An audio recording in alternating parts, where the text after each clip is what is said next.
Discovery is back, with Season 3 coming next month, but in the meantime we have a brand new trailer and details to explore in preparation for the upcoming season. Hello everyone, my name is Captain Jack and welcome to Trek Central. We're excited to watch Star Trek Discovery Season 3 when it airs late in October, especially as it airs only 1 week after the season final of Star Trek Lower Decks, which has been a refreshing new show so far. Thanks to Star Trek Day, we got a brand new look at a fantastic trailer for the 3rd season of Discovery and what the future holds for the series in this case. So let's take a look. Before we do dive into today's awesome news and first look at Season 3, well, kind of first look, you get a point. In the meantime, if you are new around here, then make sure to hit that subscribe button to keep up to date with all the Star Trek news coming out of Star Trek Day today and of course later this week. We'll also be covering all the news and celebrations from the day in later videos, including our breakdown of the entire event, so if you did miss the panels and want it summed up in a nice precise format, instead of the 5 hours, you can come back tomorrow when we'll be giving you an entire roundup of the day. Make sure to hit that subscribe button to never miss a video. Okay, let's get into the Discovery news. Warping into the future, we're breaking down the trailer for Season 3. It's got a lot of brand new scenes we have never seen before for the upcoming season, so here we go. The opening shot of the USS Discovery journeying to the future is simply beautiful looking, might I add. As Discovery travels through time, Michael Burnham can be heard narrating her travel while she is also in the time suit, with her saying, "We travel to the future, 930 years, a one-way trip, no going back." Now what appears to be Federation ship debris can be seen with things like a Starfleet-like saucer, with also a central bridge section, very similar to that of the Discovery or the USS Vengeance from Into Darkness. There's this massive debris field with almost like a Starfleet-style nacelle shown, hinting to the downfall of the Federation and also Starfleet. Now the bridge crew of the Discovery can also be seen with similar scenes to the ending of Season 2, as the bridge is basically falling apart with the stress of time travel. I'll always remember the reference of do they actually make bridges out of rock, because that seems to be everything falling around here. Now Discovery actually crash lands onto the planet, seeming to fire either its phaser banks or tractor beams to slow down its descent onto the planet, which does appear to be made of rock or ice or some way. Honestly, I'm getting flashbacks to Star Trek Voyager, when Voyager crashed in Timeless, but obviously no one survived that, so let's hope the Discovery crew survive. I mean, we know they do, but still. Now as Burnham herself crashes into the planet, you can hear her radioing the USS Discovery to see if she made it, while the scene of Discovery crashes can be shown. Personally, I have a feeling these two scenes are spliced together for dramatic effect in the trailer. The previous trailer has suggested that Burnham arrives sometime before Discovery would arrive in the future. Therefore, it does make sense that it could be put together to hype up and make the trailer more dramatic for the sake of advertising at the end of the day. Burnham would radio as soon as she arrived, but no answer is likely, hence she is alone for a period of time. I must say, the shot of Discovery crashing into rock and ice is fantastic. The flashing nacelles along with sparkling lights really makes me want to get some good writing on a team having to work together to repair the starship, which is kind of their new home now. Now as Burnham lands, or rather crashes into the future, we do see some very beautiful location shots in the trailer of a new planet. No name for this planet just yet, it's probably good to guess to make the connection that this is where she'll meet the new character of Booker, played by newcomer David Ajala. Using her time suit computer, it's revealed at Burnham that she is now in the year 3188, which does align with expectations of how far the Discovery would jump into time. For context, as mentioned many times before, this does take the series within the 32nd century. Burnham also finds out that life does indeed exist where she has ended up, which is obviously exciting given the circumstances, and she does let out a rather loud scream. We've learned from the Star Trek Discovery panel on Star Trek Day that the USS Discovery is grounded and cannot get off the ground, hence grounded. So the crew has to go out and find resources in order to repair the ship. They essentially have to venture into this new environment they found themselves in, not knowing anything about it.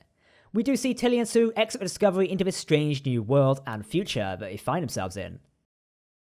The commentary line, we're completely disconnected, but we're also together. This seems to be a theme that Discovery will see in the least early episodes of the season. Michael and Booker meet up, and we also learn from the panel that basically Burnham falls down the planet and soon bumps into Booker, who is someone who's been born into this new world and new future. We learn that the Federation and obviously Starfleet has collapsed due to what an event is called the Burn, some external cataclysm which caused the Federation to become a husk of what it originally was. The panel does make an interesting note that the Federation was at the strongest it had ever been. It did not collapse due to itself or due to infighting or human-centric policies, but it was the external force called the Burn that caused the decline of the Federation, and we look forward to seeing what this is. All we get about the burn is it's the day the galaxy took a hard left, so it doesn't sound like something that was a long event, but something instant that affected the whole galaxy. From hearing that, it could be related to the either damaged warp travel that was made to the fabric of space. This was actually explored in the Next Generation episode, Force of Nature. Or maybe even the Omega molecule effect that was seen in Star Trek Voyager, that could damage subspace and render warp travel inoperable. Starfleet had this whole Omega containment thing, and it really was a great episode for Star Trek Voyager. Now we also get some more debris shots of a very interesting conical-like shape. Maybe some more futuristic ships from another culture. It'll be fascinating to see what ship designs look like in the 32nd century. Personally, I think this object we see on screen right now, and I'm showing you on screen as well, it almost gives me Earth space dock vibes, or perhaps a future version of it. Perhaps a facility we'll see Booker or Burnham working at a later date. The aesthetic could match up with the types of rooms we've seen them in before, especially in the previous trailer we got last year. Now obviously this being in the previous trailer I just mentioned, where it shows Burnham and time passing, also her changing her hairstyles while she's apparently waiting for Discovery. Now we do get this fantastic scene of Burnham back in a Starfleet uniform with what appears to be Captain Saru, as he's wearing his Discovery era uniform with a comm badge which has 4 rank pips on it. Those Star Trek Discovery fans will remember that the comm badges have little dots on it to connotate which rank they are. Obviously 4 means Captain, 3 means Commander, 2.5 means Lieutenant Commander, you get the gist basically. Now this is glad to see Saru's taking the captaincy and he definitely deserves it. How this comes about is unknown, but I hope to see him appointed officially, or maybe he's actually taking the acting captain part a bit more seriously than before. Definitely something to look forward to. Honestly, part of me expected to have some kind of fight or battle over who would be captain of Discovery. Let's be honest, JoJo might have been keen to take up a post and fight for it, as we've seen before that she feels lost within the 32nd century. It does make sense when you think about it, as her character's literally been through space and time to get to where she is now. Michael Burnham can be heard saying the following: "The Federation isn't about ships, the Federation is about its people." The line here could relate to the somewhat collapse of the Federation and Starfleet as a whole. People may think that if starships can't operate, then the Federation is pointless, but Star Trek's message does almost relate to this, with it being more about the people and who we are, rather than the technology around us.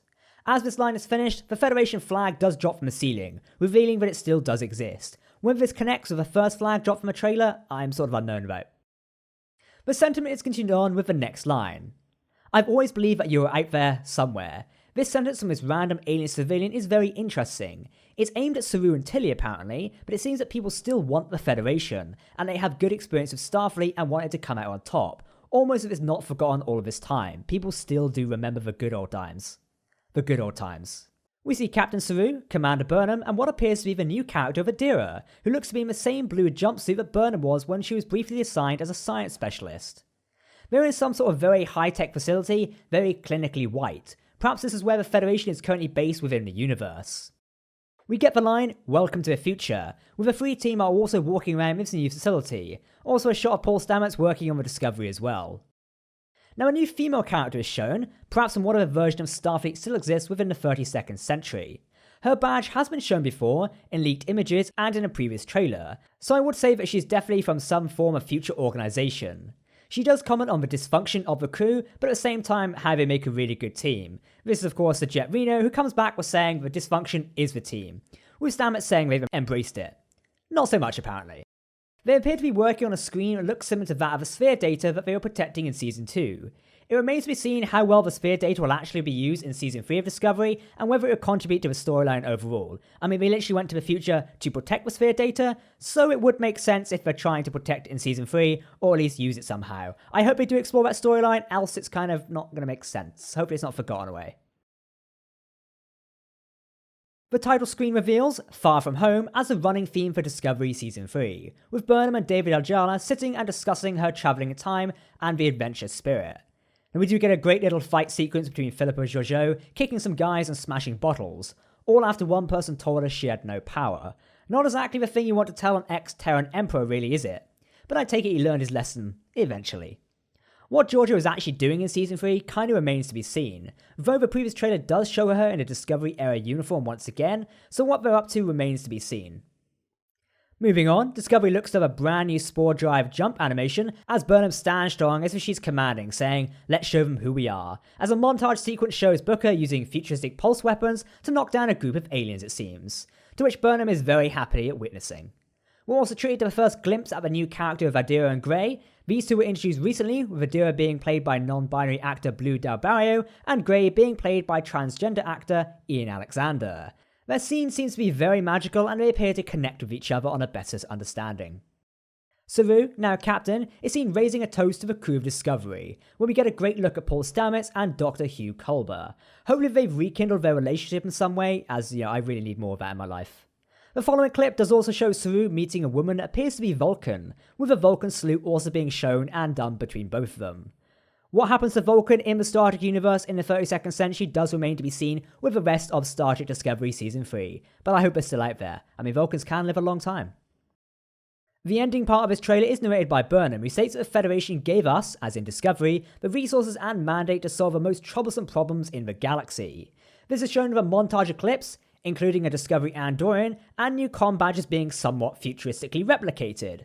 Burnham does go on to say, and I may question, and I may fear, because the problems often seem insurmountable, but haven't we always risen to meet them? A final montage with a clip of Captain Saru about to say engage in typical Picard style ends off the Season 3 trailer with Bucket and Burnham seemingly becoming closer in some capacity. There's a lot to explore from this trailer and certainly lots to make us think about the setting of Discovery's new season. From a new logo to the revelation of the Federation being somewhat destroyed, it's all starting to come together ahead of October 15th when the series will air on CTV Sci-Fi and CBS All Access. Then on Netflix for international views on October 16th. We'll see you there. Of course, I really want to know your thoughts on Star Trek Discovery Season 3 down below in the comments section below. It's certainly given us a lot of stuff to think about, and this trailer certainly has quite a lot of details and information in it, if not hidden away. We need to learn what the burn is, we need to learn what happened to Starfleet in the Federation in a more technical capacity, and also is Saru actually our captain? But at the same time, is your show going back in time to join the Section 31 series? Oh my, I have so many questions. Instead of me talking for about 5 hours, that is it for this video. If you want to stay up to date on the latest Star Trek news and information, then hit that subscribe button to never miss a video from us here at Trek Central. We'll also be discussing the trailer and the latest episode of Star Trek Lower Decks via our weekly live streams which take place on Sundays at 9 PM BST. Tune in to hear us talk Star Trek Lower Decks this week and answer our questions on the Star Trek Discovery Season 3 trailer. That's it for myself, I've been Captain Jack and I'll see you next time. Live long and prosper, my friends.